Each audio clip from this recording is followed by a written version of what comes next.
scenes here, mate. This is the script. I already cracked it. There we go. Oh. One day you'll catch it back on your foot. Convention geometry is corrected when the changing right height of your Navara. Navara? The Navara? Superior engineering offer a billet aluminium replacement upper control arm to do exactly this. Just me winning with you doing my installs again. Oh yeah. There we go. No. You're right. See, the rattle gun can't do it, but if you put your hand into it, how strong's my hand? You just got to put your hand into it and it goes. There we go. The Superior wanted to do a product shoot with the new UCAs and they needed a nav, so TJ lucked out. See if the car falls. Whoa! No, we're good. Freaking out the burn cell. The tyres off the car's got to fall off the hoist. Sam's got to do a UCA photo shoot for Superior and it happens to be for a nav. So I'm getting the brand new, version of the upper control arms I already had. These are my old ones. Yeah, they're bloody in, mate. New Superior engineering billet upper control arms made out of 6000 grade aluminium steel. What is this cable tie here? Superior engineering billet aluminium 6000 grade aircraft steel. It's an alloy. It's a UCA, which also stands for upper control arm from Superior Engineering. They're in. Perfect. I think I got it right then. Hey, he's got me on camera going back.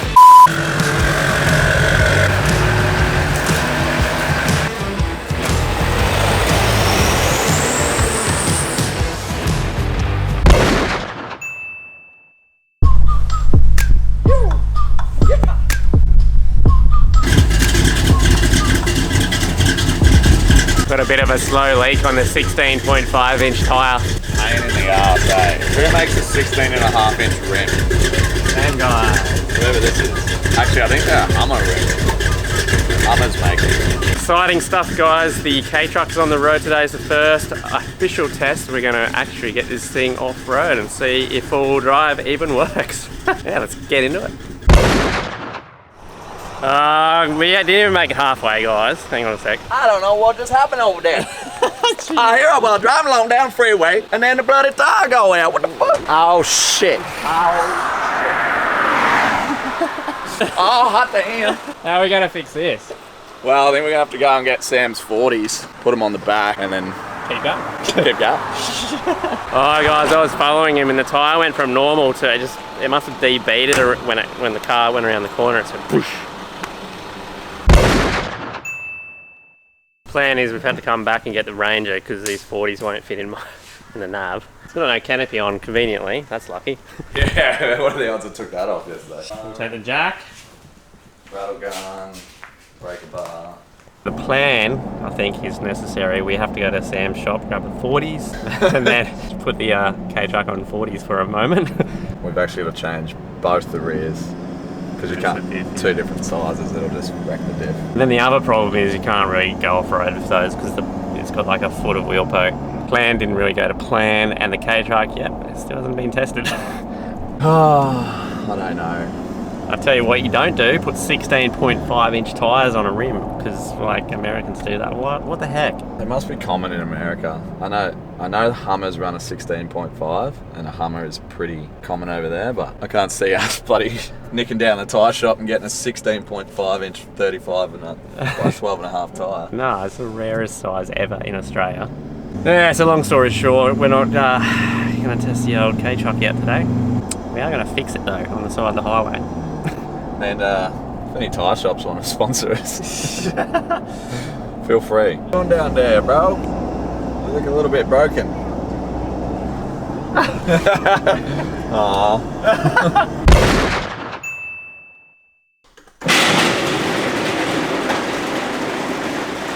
Oh, there they are. Seen this Duramax.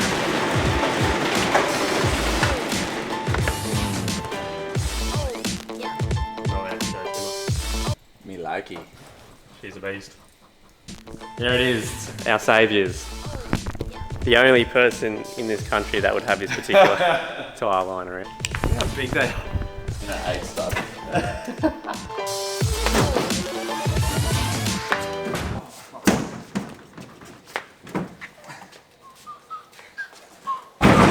That's where they're going. If you can get that out with one hand, I'd be impressed.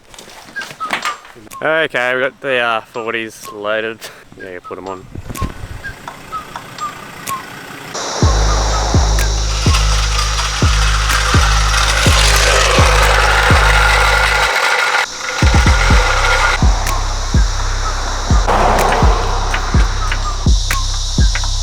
We got some tread now.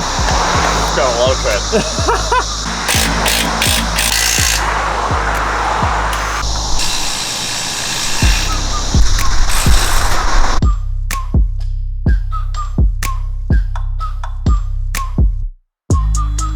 You seen the wheel poke?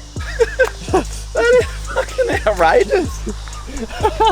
Some wheel poke on there. I want the front ones on there. So as you might know, you can't run two different size tyres on the back or on a driving axle because it'll destroy the diff. So that's why we've got to put two of the 40s on the back. How do I explain this to a cop on the way? Well, it starts with the chain in the front. I think all the tools and these in the back will explain it. Yeah, and the shredded tyre. These are very light. Yeah, the alloy. They're actually a good rim. They're just 16.5. They're just 16.5 inch, which sucks. The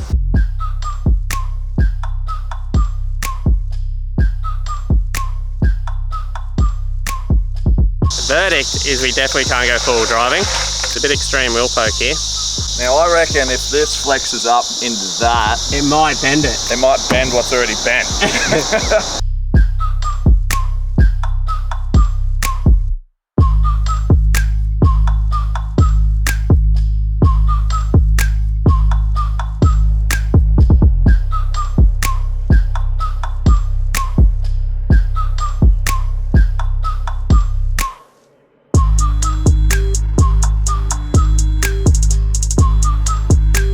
A while ago I put my tub rack up for sale on Instagram and I got about 77 messages and then Mac said, nah, I want it. So that's why it's here. It's actually a perfect width, eh? Yeah, it's worked out great. I don't have the ability to bolt to tie down rails, so I'm going to cut the inner plastic out, weld a rail across the inside of the tub. So it's a weld-in, bolt-in kit. That's why it works so well on mine, because you could literally just bolt this in on the stock rails, tie down bolt rails. Pretty similar, but it's just you have to weld a rail into this one. And the tent on the back of Max is going to be better because he's got a space gap, so it's longer. So it'll only come to like here, and you'll be able to get in the back a lot easier. So it's going to be good. It's going to be sick. We're back to four-wheel drive again. The Bluetooth CV didn't work, so I had to put a new one in. A few people commented on that last four-wheel drive video. They're saying, oh, you need a diff drop, you need this, you need that. But we've tried the diff drop on the Ranger and it doesn't fit because the CV hits the shock mount. PX3s, the CV boot rubs on the shock mount when you So you can't, a PX3 can't have a diff drop.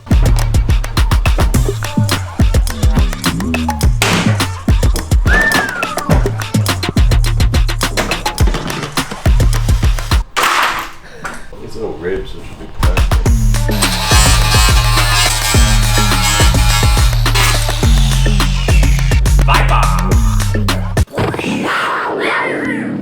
Ah, so we got the Viper here. What's this one, Mac? It's just a MIG stick. It's the 182. You're right. There's a MIG stick 182.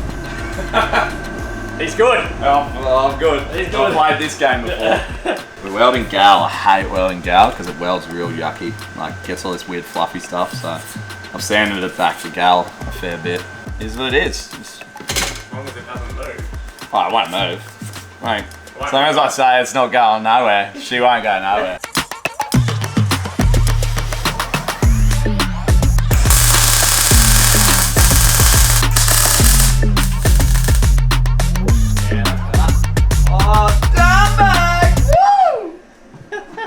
I can't remember the trick. I think you got to up the wire speed. The arc runs back down the wire, so you need it feeding out quicker. Oh, listen to that crackle. But it's strong, so we're alright.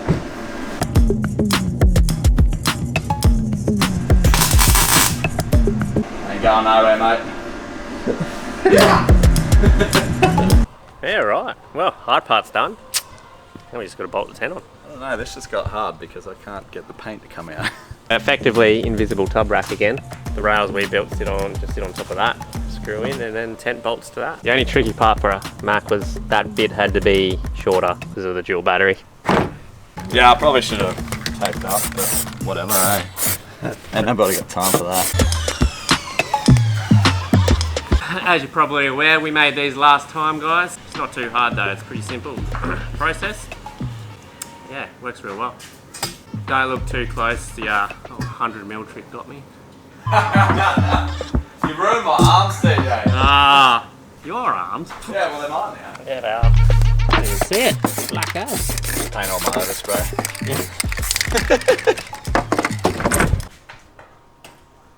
Safe to say, that ain't going nowhere!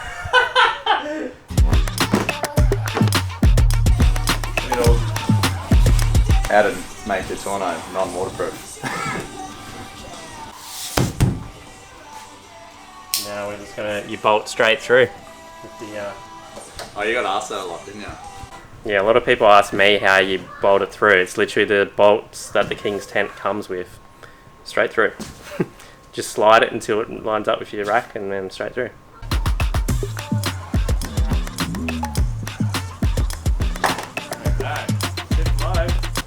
They're an ugly thing, aren't they? No, it looks good. I mean, it's only there for when I go camping. It actually looks better on that than the dual cab because it doesn't. It's sitting very low. It's sick. Lower the better. Yeah. The old invisible tub rack. You. Fraser ready? Fraser on ready? Let's do it. Gotta bolt the thing down first.